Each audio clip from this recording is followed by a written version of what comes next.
29th day of July 2023, and you're just in time for another edition of News Now. Well, you have so much lined up for you on our bulletin this afternoon, but remember, you can always interact with us on our social media handles indicated at the bottom of your screen. Now, with that said, my name is Dennis Otieno. I trust you're doing well. Welcome to the broadcast. Now, on to our top story this afternoon. Pressure continues to mount on former President Uhuru Kenyatta to quit active politics and enjoy his retirement peacefully. UDA leaders from the North Rift region now want the former head of state to stop funding anti-government protests and violence. This comes after Kenyatta attended the Requiem Mass for victims of police brutality organized by Azimio la Umoja One Kenya Alliance at SKM Center in Nairobi yesterday. Addressing the press, the leaders led by West Pokot Senator Julius Murgor and Member of County Assembly Speaker Elijah Kasheshu said the presence of Kenyatta at the interdenominational prayer service organized by Azimio One Kenya Coalition confirmed that he was funding Azimio protests and chaos in the country. I'm gonna wear it to church. Sisi watu wa Kenya Kwanza tumeuliza retired President Uhuru Kenyatta kwamba awache kufund violence kwa sababu maandamano yote yeye amekuwa akitoa pesa ya kufund maandamano ili mali ya Wakenya iharibiwe. Na juzi aliulizwa akaruka. Lakini sasa si leo mmeona alikuwa na hiyo watu ya Azimio. Sasa si ameconfirm ile mambo tunasema kila siku kwamba Uhuru Kenyatta ndiye anafund maandamano. Meanwhile, a section of the clergy is rooting for an external mediator to oversee the proposed talks between the government and the opposition, stating that the clergy in Kenya largely took sides during last year's general election, making them unfit to bridge the political rift between the two warring camps.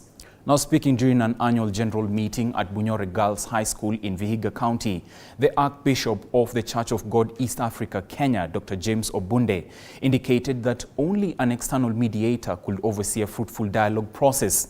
The Archbishop also downplayed any intentions to picket, saying that such a move could provide a platform for few rogue individuals to disrupt peace across the country.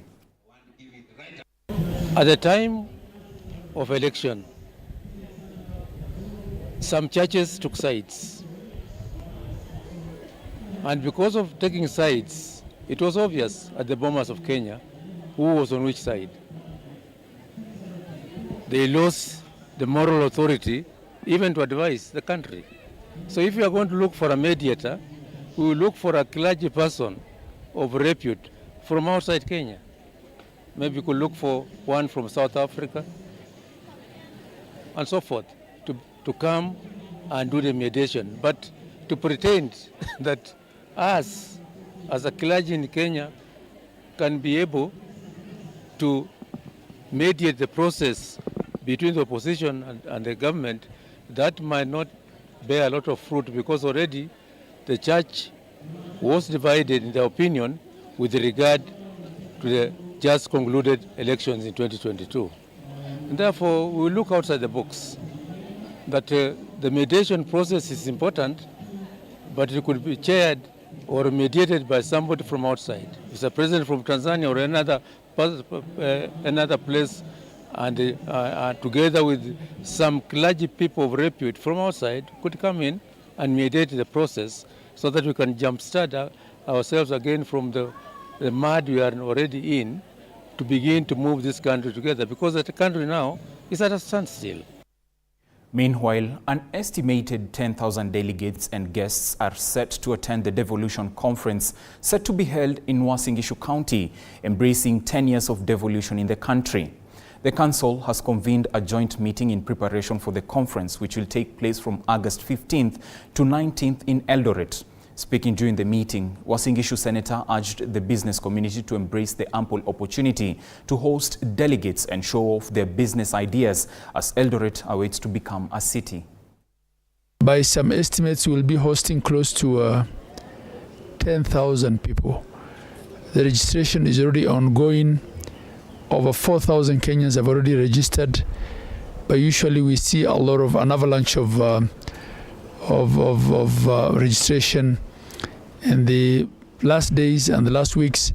So in the next 2 weeks, that number is likely to be up to between 8 to 10,000.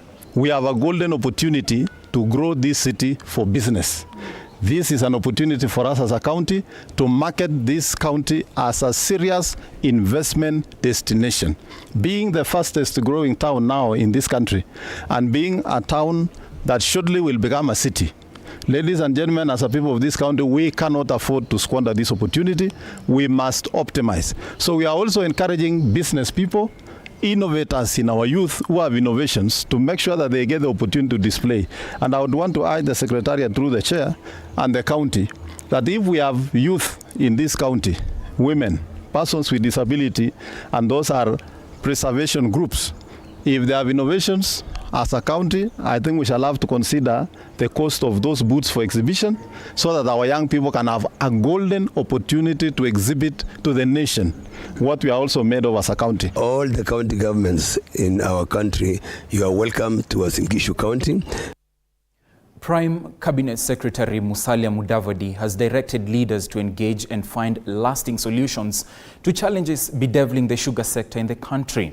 Speaking during the opening of the Kisumu Regional Agricultural Show at the Mamboleo grounds, Mudavadi cited acute shortage of sugarcane as one of the biggest catalysts to the sugar crisis that has led to closure of sugar mills.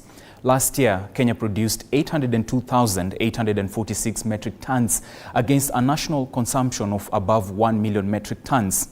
According to Mudavadi, these historical difficulties, together with the global shortage, have resulted in an increase in prices from an average of 6,199 shillings per 50 kilogram bag last year to the current 7,244 shillings.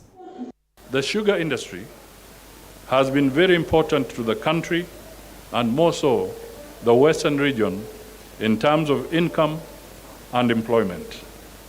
This industry is, however, bedeviled with the existence of old mills, high indebtedness, managerial incompetence, and cheap imports competition, among other issues. We must be honest that scarcity of the commodity is the cause of the current high prices.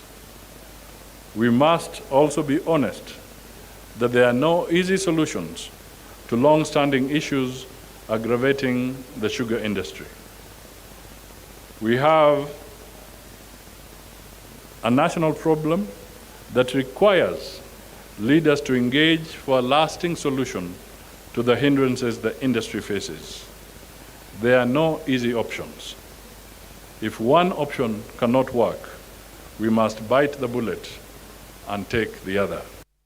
Now, from the plans to revive sugar mills in the Western region to mysterious murders still in the Western region, tension is high in Busia County after a boda rider was killed by an unknown assailant at night and his body dumped elsewhere. The body of David Ochieng was found lying with knife injuries on his head on Friday. 5 boda operators have been killed in the area in the past 1 month alone. It is also reported in most of these cases, the killers take off with the motorcycle after committing the incident. Now, according to Burumba Sub-Chief Joseph Mulama, the rider might have been killed elsewhere and his body dumped in Busia. Boda Association Chairperson Busia County, Boniface Okumu, has challenged police officers in the county to beef up security in the region.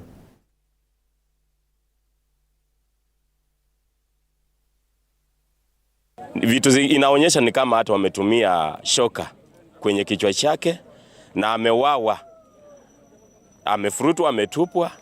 Na si tu huyu, ni jambo la kusikitika sana kwa sababu hii ni mara ya 4 kama tunapata bodaboda katika Burumba wamewawa katika hali hii, wametupwa. Nimestuka sana huyu boda amewawa, na juzi tena tulikuwa na mwingine pale Burumba C.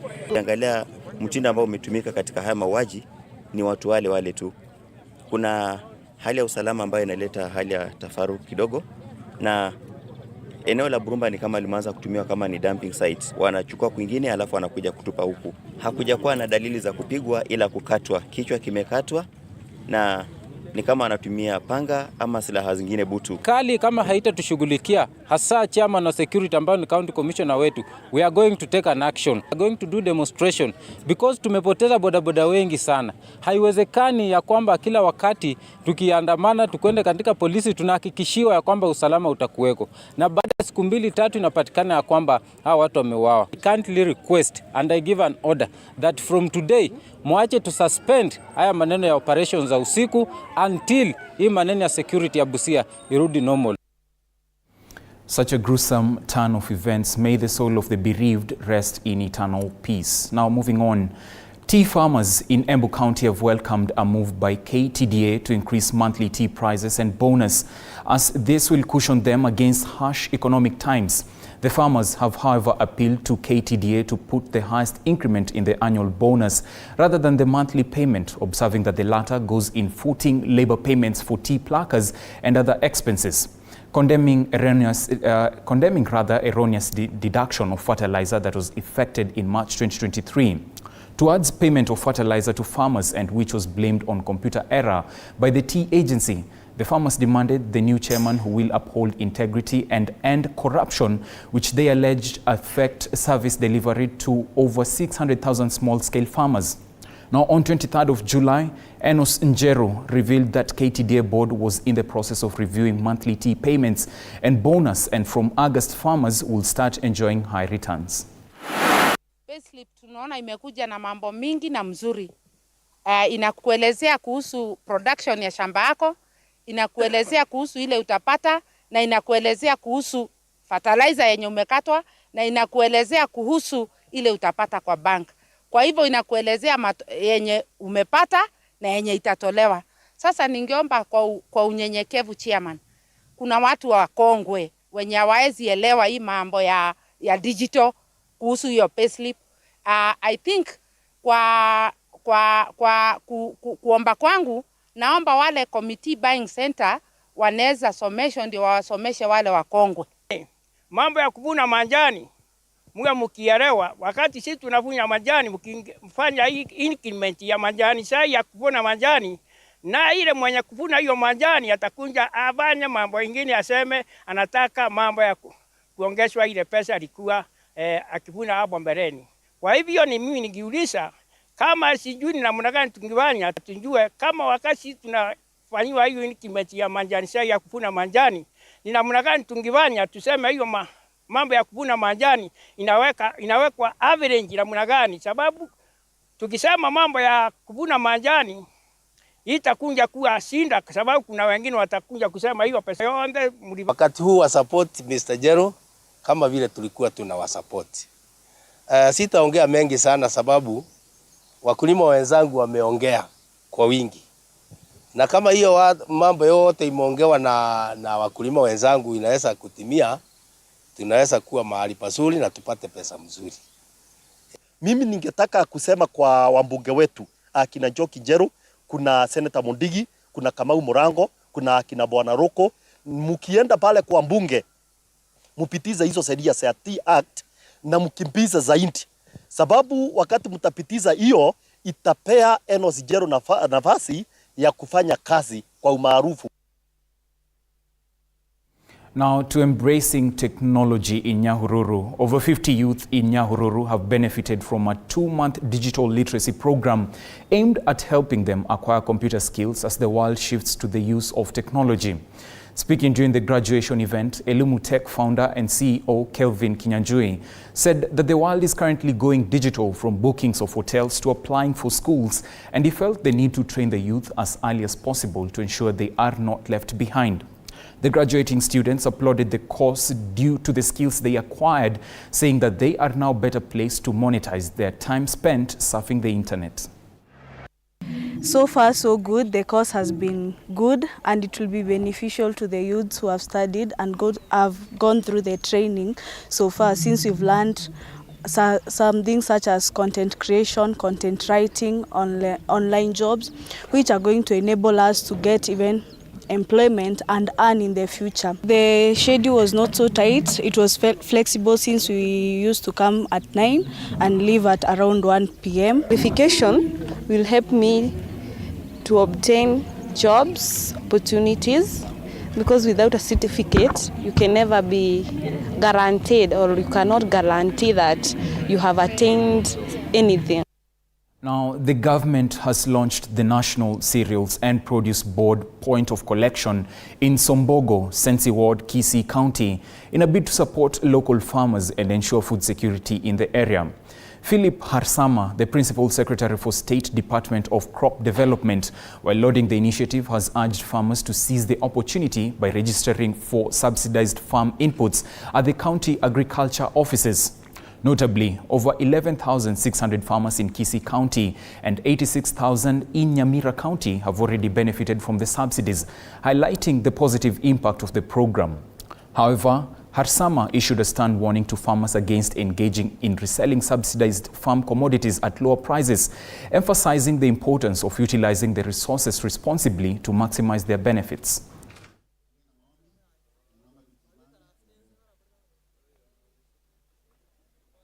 Hapa Kisii, Mungu ametubariki. Hii ndio bedroom ya Mungu. Anaogea hapa Kisii.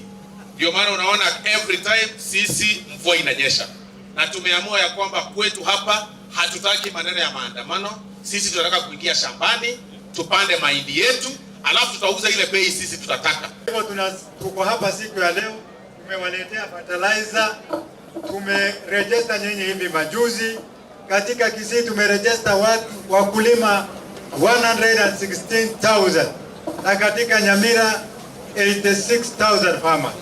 Na kuna wale hawakujiregister, tunataka waende kwa ofisi ya agriculture ya county wajiregister wale hawajaregister. Hii mbolea serikali imepunguza kutoka shilingi 7,500 mpaka shilingi 2,500. Na serikali imefanya hii jukumu kwa sababu wanataka kuhakikisha ya kwamba Kenya tuko na chakula ya kutosha. Now, from Kisii County, we move on to Kiambu County, where in a bid to maintain cleanliness and hygiene, the Kiambu County government has embarked on an initiative to wash streets and pavements in all major towns within the county. The exercise, which has been spearheaded by the fire department, is carried out on selected days and starts as early as 3 a.m. On Saturday, Governor Wamatangi led the activity in Limuru town, setting an example for the residents and emphasizing the importance of keeping the towns clean.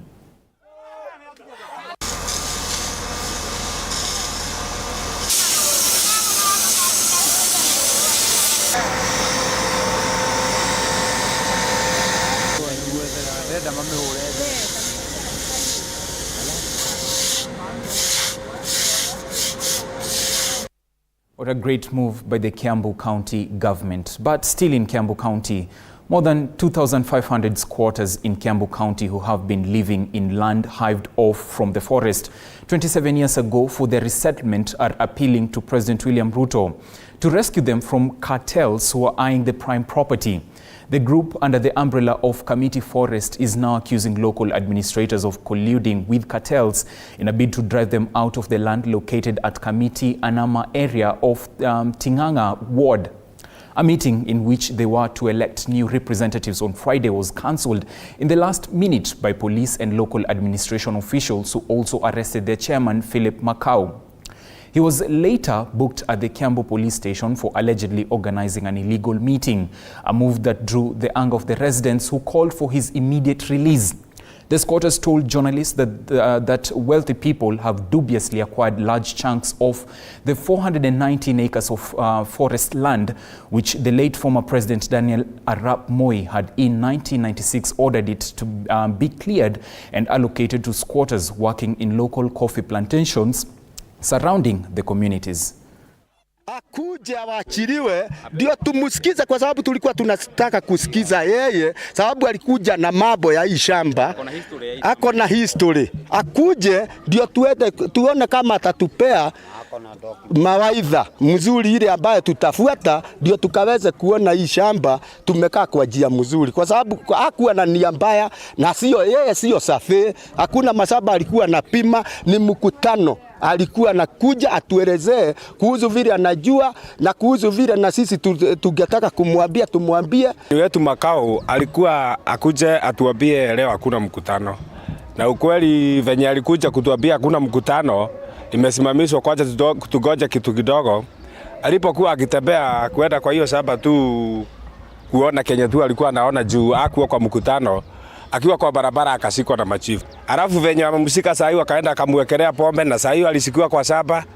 Na alikuwa ametuambia tayari hakuna mkutano. Kwa hivyo hakuna mkutano ilikuwa imeendelea. Sasa serikali tunaomba igirie hiyo maneno kwa sababu kuna wenye wanabishana na hiyo shamba na ndio inaonekana ni kama amemwekelea pesa ndio asiko kwa sababu tayari alikuwa amekataa hiyo mkutano na akasema atufanyi kwa sababu serikali imesema tusifanye. Ndio wanaona hii squatters chairman wa squatters akiingilia hii mambo shamba ikatanishwe pro kila mtu ploti. Sasa biashara ile wanaendesha hiyo biashara itakwama na hata kuwa kipata pesa vile wanapata. Na ile shamba vile liko inaonekana iko watu wanatumia pesa na wanaendelea kujenga. Iko wengine watumii kwa sababu hawana. Iko mtu anaambiwa pale ni kwako lakini hajaidhinishwa na makaratasi yake mzuri ati hapa ndio kwangu. Now to punitive measures curbing teenage pregnancies in Bungoma, and Bungoma MCAs have raised concerns over the high rate of teenage pregnancies in the county, saying majority of the culprits continue to walk free. Speaking at the Kibabii High School during the Kandui Constituency Educational Day function, the members of parliament led by Kimilili MP Didmas Baraza vowed to move a motion in parliament that will ensure culprits are castrated. The sentiments were echoed by National Assembly Deputy Speaker Gladys Boschole, who graced the event. Na vile nimesikia mama kaunti akisema hapa kuhusu eti Bungoma hii yetu ati ndio tunaongoza ati kwa kupatia wasichana ya shule ya timimba. Mimi Madam Gladys Boschole, mimi siku ya Jumatatu niko naleta mswada na wewe uapprove hiyo mswada kwa sheria, kwamba yule mwanaume ambaye anapatikana amepatia msichana ya shule mimba, hiyo kitu yake ikatwe, abaki tunakashimia kidogo ya kutoa peke yake. Hata akishikwa, akifungwa, akitoka anaendelea kufanya kazi. Have failed to talk about the subject because we believe that it's taboo. And I know that many years ago I was working with Justice Njoki Ndung'u to bring up the sexual offences bill, which is now an act. But we now realize, many years later, that it still has challenges in implementation, and we endeavor to be able to deal with it. Challenge you fathers who are here, as you return home from markets or work at end of the month and your family is ready to welcome you. What is that in your hand? Students, after 4 years in secondary schools, when you return home, the question will be, what is that in your hand? Same to our children after finishing your class 8 or 7 exam. Now, moving on to an inferno in the Rift Valley, and property worth millions of shillings was razed down by a fire last night in Kabarnet Town, Baringo County. The fire, whose cause is yet to be established, razed down shops, a hotel and a bar. The county firefighting machine broke down on arrival and could not save the situation. Business owners who are counting losses are blaming the county government for not having serviceable fire engine. Baringo County CEC for Urban Planning, Ruben Ruto, admitted to the county's lack of preparedness in mitigating the disaster.